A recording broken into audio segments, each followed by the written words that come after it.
Independent of the Catholic Family Welfare Bureau, but originally I think it was a part of the diocesan operation. Okay. Now in paragraph 27 you say that the independence of all three elements from the Archdiocese is of fundamental importance to you in establishing a system for responding more effectively to victims of child sexual abuse. Do you see that? I do. And is it the case that if in practice that independence of all three elements was not achieved, then the system would be a less effective one than you had intended? I am not aware of the independence of any of these agencies being violated. The question was, if I can, Cardinal Pell, if in practice the independence was not achieved, then it would follow, wouldn't it, that the system would be a less effective one than you had intended? That is correct. Now, I take it that you have available to you what we call the tender bundle, Cardinal, that's correct? I do. And perhaps if the Father assisting you can help you turn to tab 11, which is in volume 1.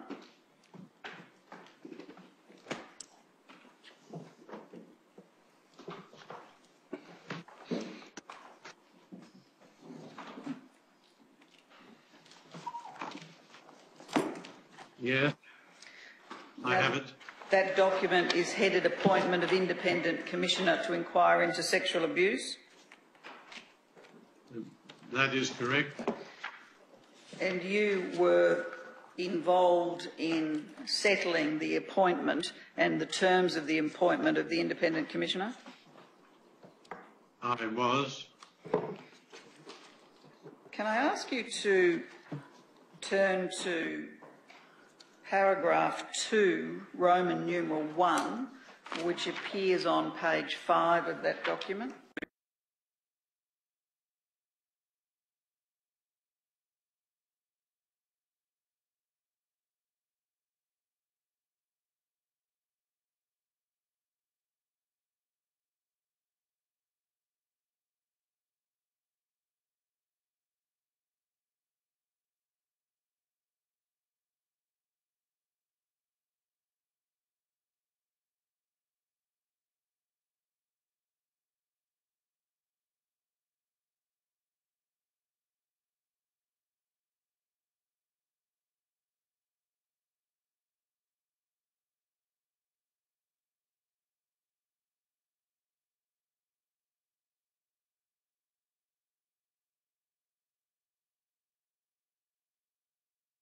To see how Mr. O'Callaghan go, and secondly, we never anticipated the volume of responses.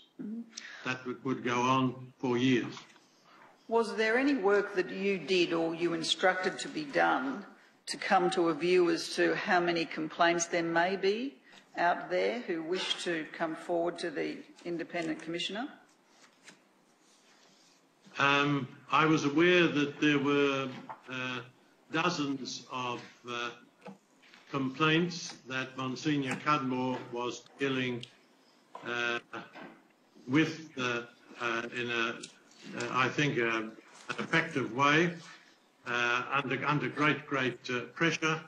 I was aware of a report in the newspapers, and of course through my eventual meetings at groups of survivors and victims, that was brought home to me very clearly, and there were groups such as Broken Rights which were very active.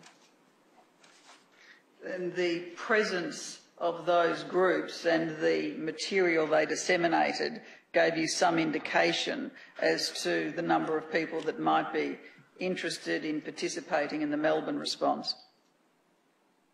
Well, with some of those groups, I took what they said with a grain of salt, but nonetheless there was evidence that something needed to be done to deal with this suffering.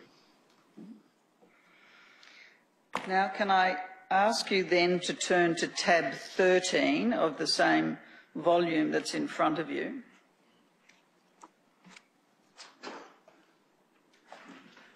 Yes. You recognise that document as the four-part plan, as it was then known, which set out the nature and operation of what was to become the Melbourne response. I do.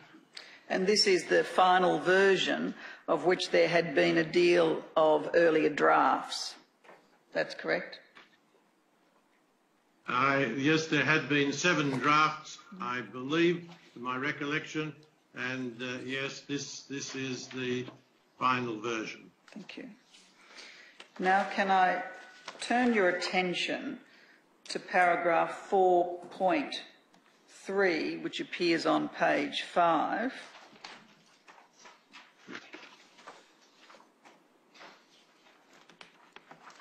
Yes. You refer there to the establishment of the panel and the payment or offer to pay compensation not being an admission of legal liability. Do you see that? I do. You refer to the term compensation in this paragraph and indeed in the heading. Was it the case that you were of the view that the amounts which were to be paid were indeed compensatory payments? In retrospect, at this stage, whether compensation is the best phrase, I'm quite uncertain. It might have been better headed payments. What do you consider to be the difference between an ex gratia payment and a payment of compensation? The ex gratia payments excluded factors such as loss of earnings, loss of earning capacity.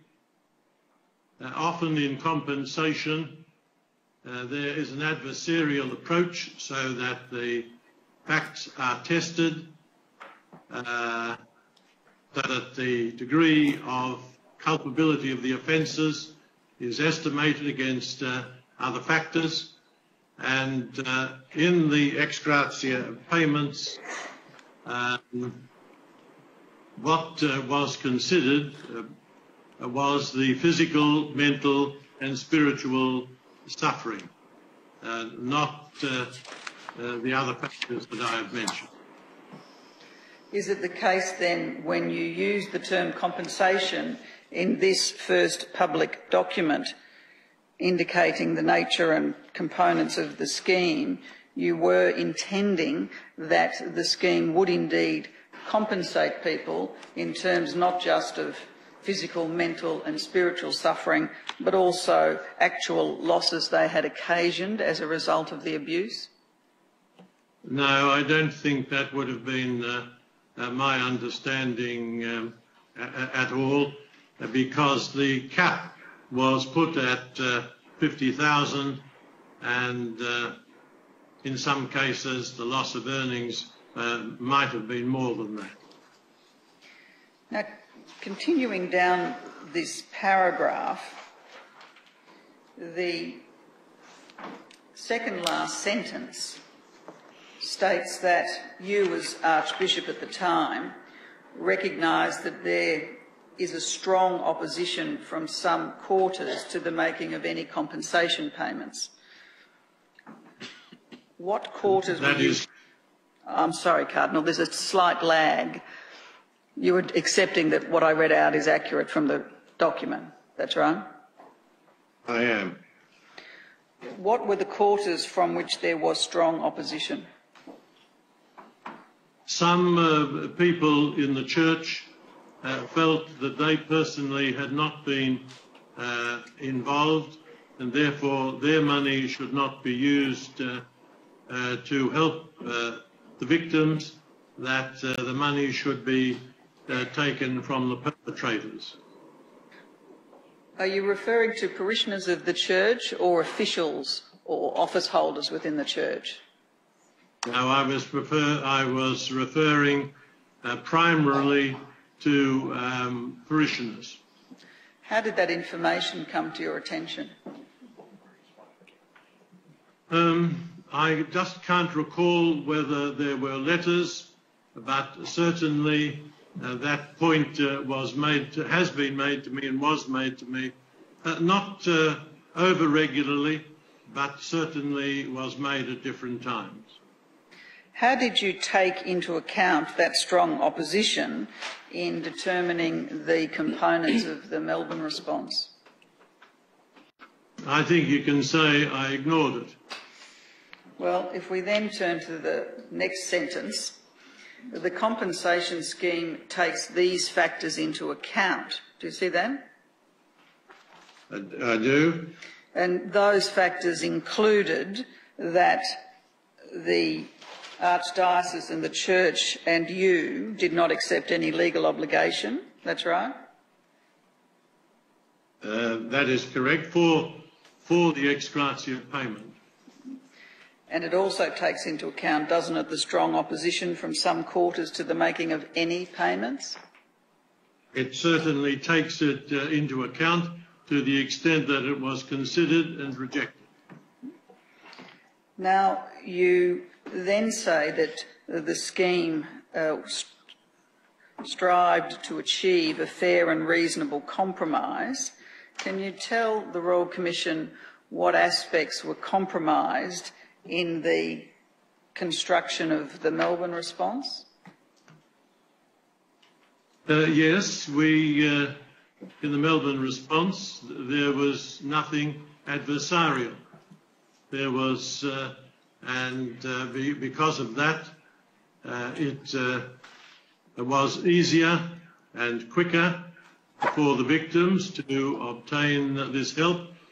And while I have never wanted to say, and I hope I haven't, that we only did what other comparable groups did or paid, certainly I myself and the members, the distinguished members of that compensation panel, were aware of the contemporary standards of compensation then, and our record shows that we were ahead of the curve, that in terms of a deal of, well, I'm not sure there was any other system in Australia, perhaps anywhere else, for this, but with the rough parallels, we were certainly no less generous.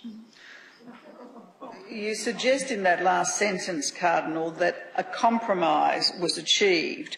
which suggests that you achieved in the scheme something less than you might otherwise had if it was not for taking the factors into account in paragraph 4.3.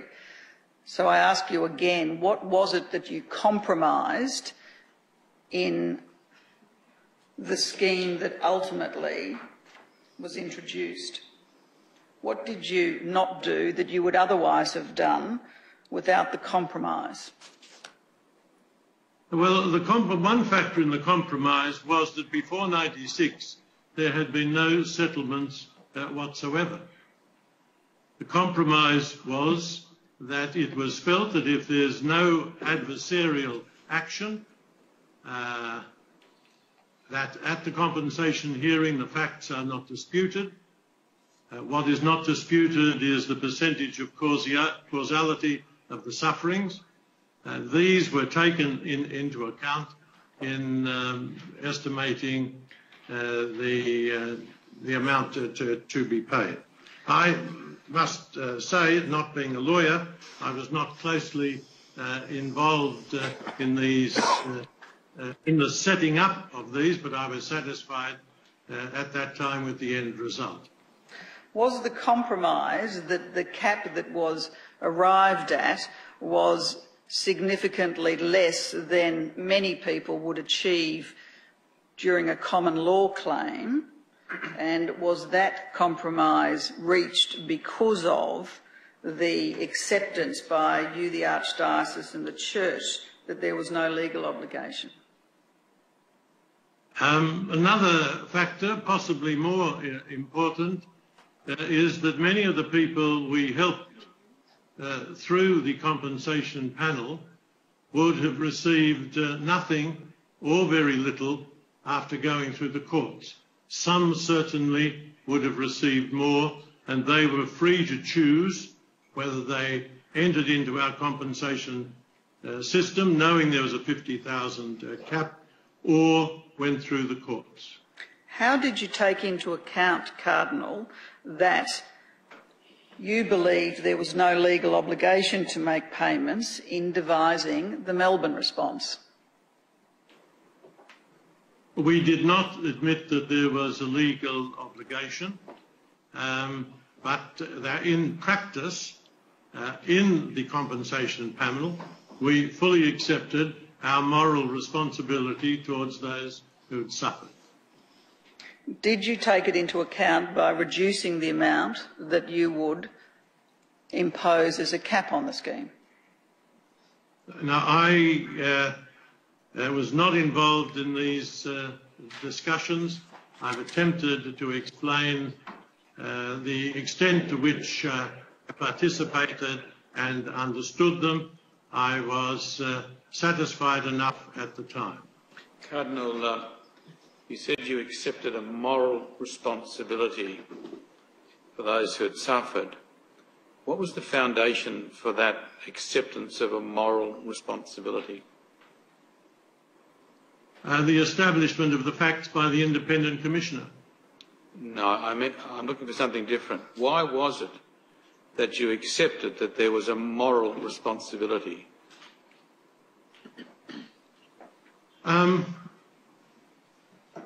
Because these activities had been committed by officials of the Church.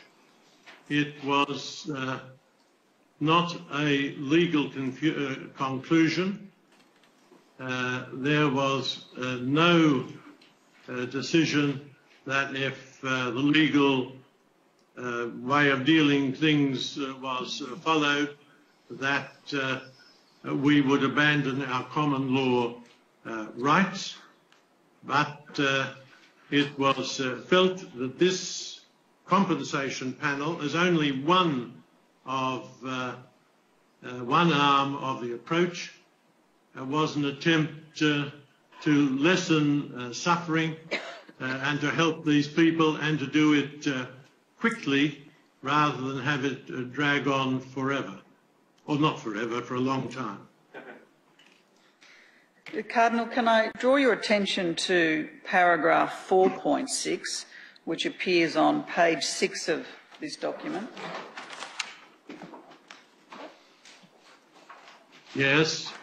You see there in the second sentence, there's reference to, in the event that a complainant chooses the normal court processes other than the Melbourne response, they should expect that the proceedings will continue to be strenuously defended.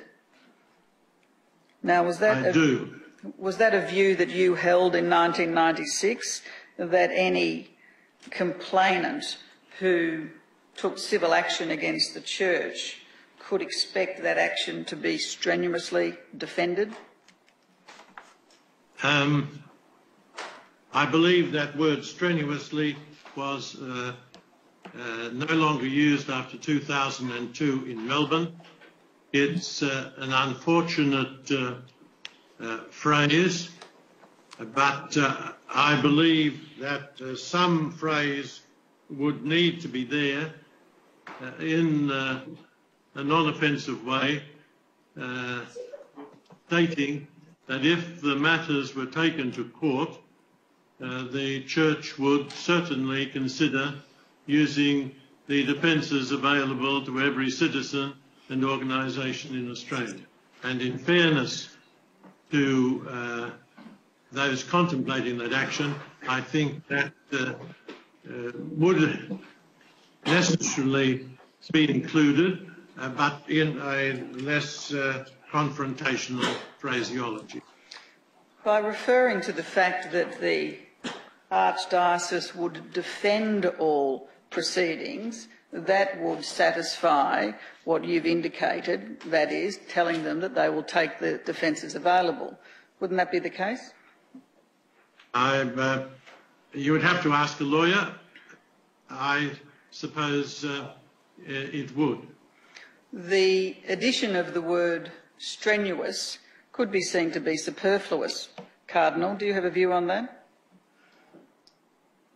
I think I would now see it as superfluous. The only circumstance in which it wouldn't be superfluous, if indeed what the Archdiocese was seeking to convey was that complainants should be discouraged from taking civil action because the defence would be not merely a defence of the action but a strenuous one. The position of the Archdiocese always was that people could choose this option. We removed many of these legal defences and difficulties in our system of compensation, but we did not encourage people across the board to seek compensation through the courts because a lot of them would not have been able to achieve that, to achieve much or any compensation. And the reason they wouldn't be able to achieve much or any compensation was because the structure of the Church had the effect of making it very difficult for many complainants to identify the appropriate person to sue. Is that right? That's only one factor. It's a factor which did not enter into the Melbourne response. The other factors in a court of law would be to establish the facts in an adversarial way and to establish just what degree of suffering was caused by the offences. Now, if I can turn your attention to paragraph 6, which appears on page 8 of that document, Cardinal. Yes. There's reference to the Vicar General's office administering the provision of appropriate counselling and support for church persons against whom allegations had been made. Now, did you have, at the time that the scheme was introduced, an idea as to who or what agency would provide that counselling and support? Well, my recollections on this are not crystal clear. Obviously, from this, it indicates that at that stage, the Vicar General's office will provide this counselling. we moved eventually to a position. Well, I was a primary factor in everything that was done was the pressure of work on the Vicar General. It was just overwhelming and impossible. Eventually, we thought it better that the counselling services were offered by an agency independent of the Vicar General's office and even independent of the Catholic Family Welfare Bureau. And who or what was that agency? I think it became known as CareLink. CareLink provided services for victims or complainants in relation to sexual abuse, did it not? Yes. No, I think I'm in error. There was, I just forget the name of it, another group that was set up to help the people in the parishes and explain the situation. Are you referring to the Encompass program, which was established in relation to providing treatment for priests or other religious accused of sexual abuse of minors? No, I'm definitely not. That is another arm of help that we offered to better protect people in the future by enabling perpetrators to control their evil inclinations. There was another agency which dealt with the pastoral care in parishes and from people affected by these awful developments. Paragraph 6 refers to counselling and support for priests, Cardinal, not victims or others in a parish that might be affected. Do you see that?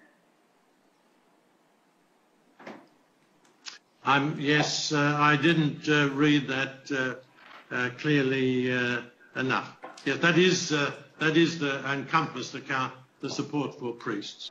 Now, Encompass at some stage... I'm sorry, Cardinal, had you finished?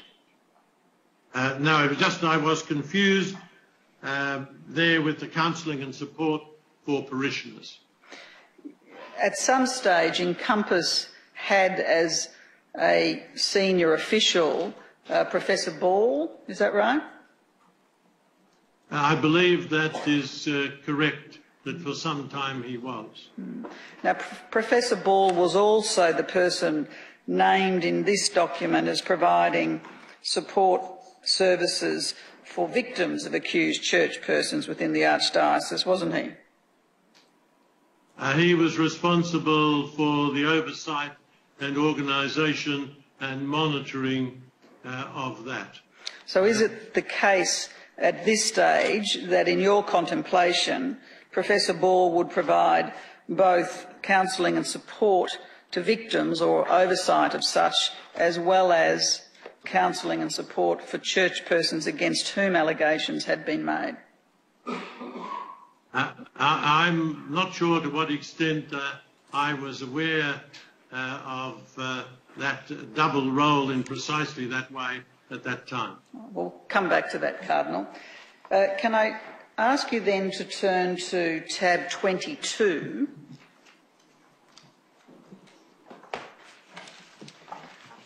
This, Cardinal, is a letter from you as Archbishop of Melbourne to a woman who was an early member of the compensation panel. Do you have that in front of you? I do. Now, in this letter, you, in the first paragraph, express to her the hope that the initiatives, that is, the three elements of the Melbourne response, will in time heal the hurt of victims, restore the Church's credibility, and convince all people of the Church's determination to deal with the issue comprehensively in terms of both prevention and cure. Do you see that? I do. Where was the cure going to come from? Cardinal?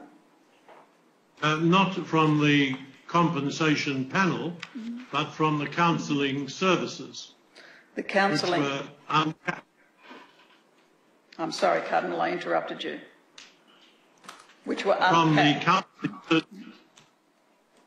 Well, the cure, it was hoped, would primarily come from the counselling services, but the cure, there would be a contribution to the cure, of course, from the acknowledgement of the crimes, and also through the financial contributions made to victims.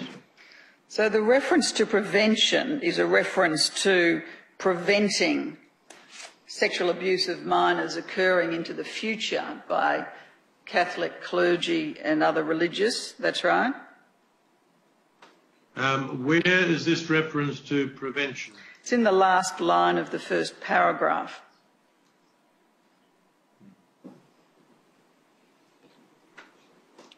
Yes. And could I have the question again? I'm sorry. Certainly. The reference to prevention is a reference to preventing sexual abuse of minors occurring into the future by Catholic clergy and other religious. Yes. And the reference to cure is a reference, is it not, to curing those accused of or convicted of such crimes? No, I thought it was to heal the hurt of victims. So the cure is supposed to be curing the victims rather than the offenders? That was certainly the intention. You didn't have any system in place at that time which would enable any confidence as to a cure for offenders, did you? Yes, we did. Well, I'm not sure how confident you can be, but eventually the Encompass, I think it was called Encompass, a system was set up to help priests, teachers who had been perpetrators to do much better in the future. And just when that organisation was officially set up was probably a little bit later, but I believe that work had already started on a case-by-case basis at this stage, but I would have to check that. So the term cure was intended to refer to both offenders and victims?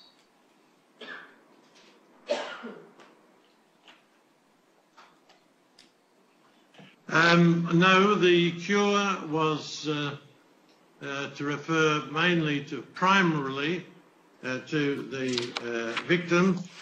The prevention, I suppose, referred primarily to the removal of offenders from the church, but I did not indulge in such an extended exegesis of these terms at that stage. Prevention by removal of the offenders from the church, or prevention by removing the offenders from active ministry?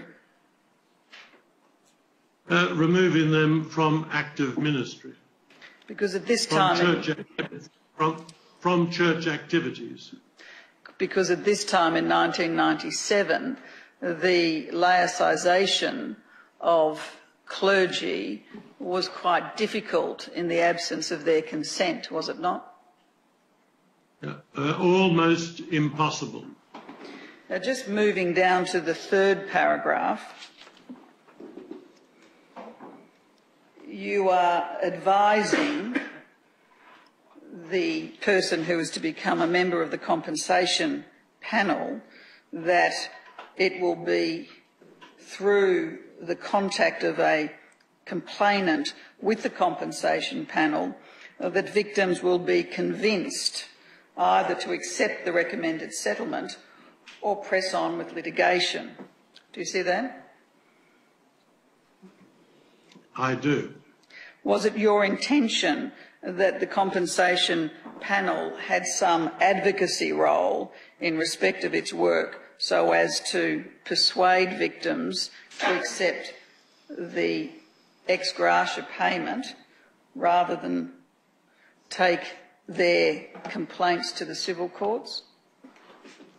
No, I would not have seen that as their role, and I think such a role would have been superfluous because the people had chosen to come in before the compensation panel.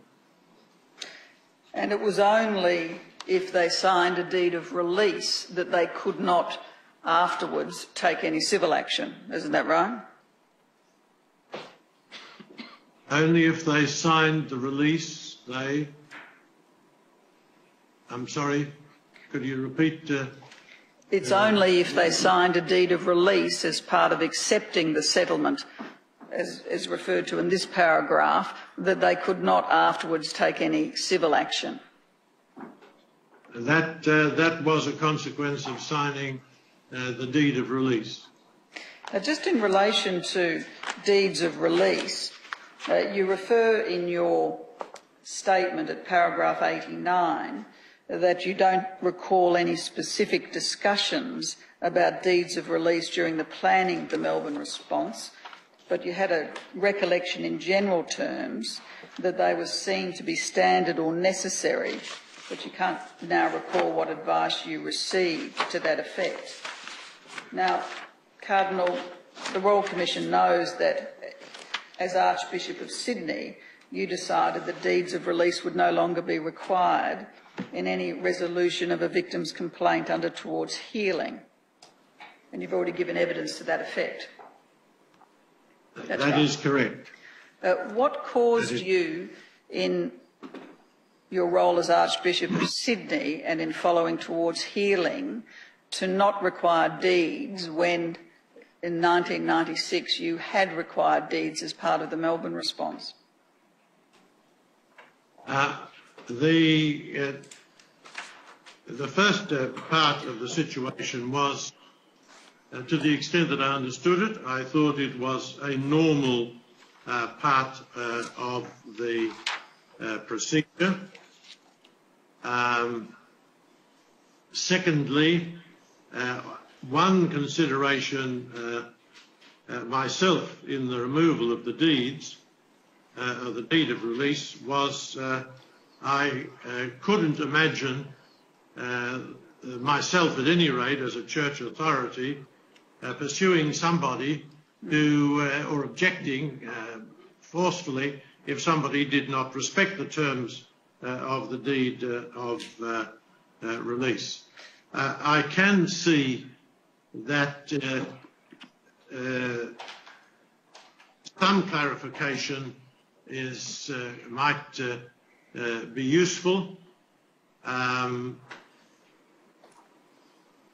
it will be interesting. The redress scheme that the Truth, Justice and Healing Council have put forward has some consideration of this, but I did not think any useful purpose was served by getting people to sign a deed of release. And of course, in Melbourne, that never prevented anyone from speaking publicly about their situation. And it would be the case, wouldn't it, that if they did take civil action and they recovered money, that money would almost inevitably be reduced by whatever amount they'd been paid under the Melbourne response. Isn't that right? I believe that that is a suggestion from the Truth, Justice and Healing Council. I don't know that I can't recall us ever considering such an hypothesis. But if that is the case, that would almost inevitably arise, there'd be no question of double dipping, would there? There would be no question of? Double dipping, a complainant receiving amounts of money for the same pain and suffering, as it were. Well, I don't know whether double dipping is the phrase for some people who feel they haven't been sufficiently compensated, but any redress scheme in the future will have to deal with these practical problems. We did in this way. We have learnt in the process. Just turning to the second page of that letter, if you will, Cardinal. You set out that the other terms of appointment will be that the basis upon recommendations will be formulated will be subject to the previously announced limit of $50,000 per person. Do you see that? I do.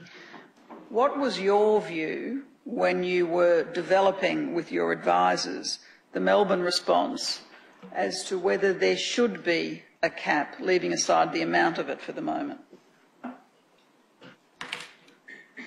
My own recollection, to the extent that I have it, is that I was not really comfortable with that. I acknowledged there would have to be some standards, if that's the word, for comparable levels of offences and comparable levels of suffering, but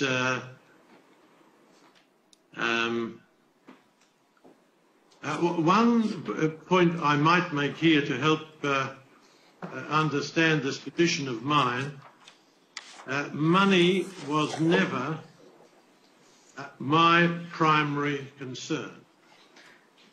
My primary concern was to try to help the victims, and I regarded the other arms of the Melbourne response as being more important than this particular arm, because many victims then, and probably now, did not have money as their primary concern. When you say that money wasn't a primary concern of yours, Cardinal, do you mean that the affordability of the scheme was not a concern of yours, in that you knew that the Archdiocese would have sufficient funds to cover payments? That was likely to be the case. I've said publicly over many years that if necessary we would borrow the money. The first criterion was to try to help these people diminish the suffering and do it in a way which was congruent with what was happening in the rest of the country. In fact, the records will show that during my time in Melbourne and my time in Sydney, those archdioceses were more generous than most other Australian agencies. If it was the case that money was not a concern of yours and affordability of the scheme was not a concern of yours, why place a cap at all? I didn't say it was not a concern of mine. I said it was not my prime concern. I have an obligation, or had an obligation as an Archbishop, to take care of the resources of the Archdiocese, but I was quite clear that we provide what was regarded as appropriate by these very significant figures who were working on the compensation panel, and I don't recall any request from them to vary the cap, at least during my time. And I would like also to say that we are talking about 1996. It is today, it is 2014. 50,000 in 96 is variously estimated what it would be worth today, depending on how you calculate the growth. One estimate is that 50,000 then would be worth about 120,000 now. But it's the case, isn't it, Cardinal, that now the cap is 75,000, which suggests it might have gone backwards. Well, I would imagine that going from 50 to 75,000 is going forward. I would also suggest that it would be useful to compare that amount that Melbourne offered and is offering with what other agencies, government-sponsored agencies, offer. And I repeat that I myself have never been a fan of caps. Now, I think this is a matter that we've dealt with before, Cardinal, but it is the fact, isn't it, that generally government-sponsored agencies offers amounts of money for matters that aren't necessarily matters that the government agency is responsible for. Do you accept that? That government agencies do not pay for offences for which they are not responsible. That, in particular, dealing with victims of crime legislation, the government, when establishing such a scheme, makes payments, notwithstanding that the government agency is not itself responsible or through its officials responsible for having committed the crimes for which it compensates. You understand that? Well, the crime... Cardinal, can you hear me? Because I'm afraid the line seems to have broken. No, the Cardinal is unmoving on the screen, which suggests it has. Actually, you're right. I'm afraid if you can hear me, Cardinal, I'm afraid we can't hear you. There's people pushing buttons here to try and retrieve it.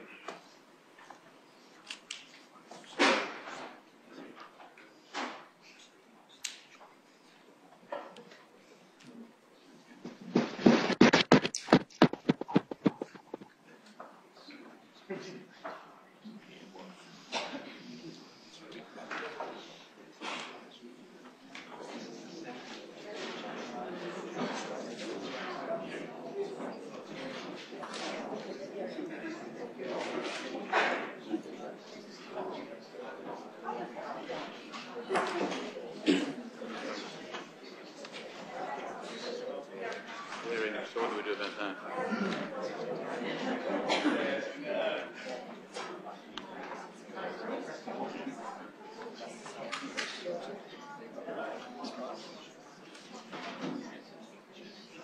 Does Your Honour want to consider a short adjournment?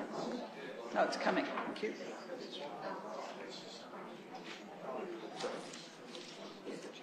You want a break? How long will we need? I'm told, ladies and gentlemen, that we probably need... I'm told we may need another 5 minutes or so because the line has failed in Rome rather than here.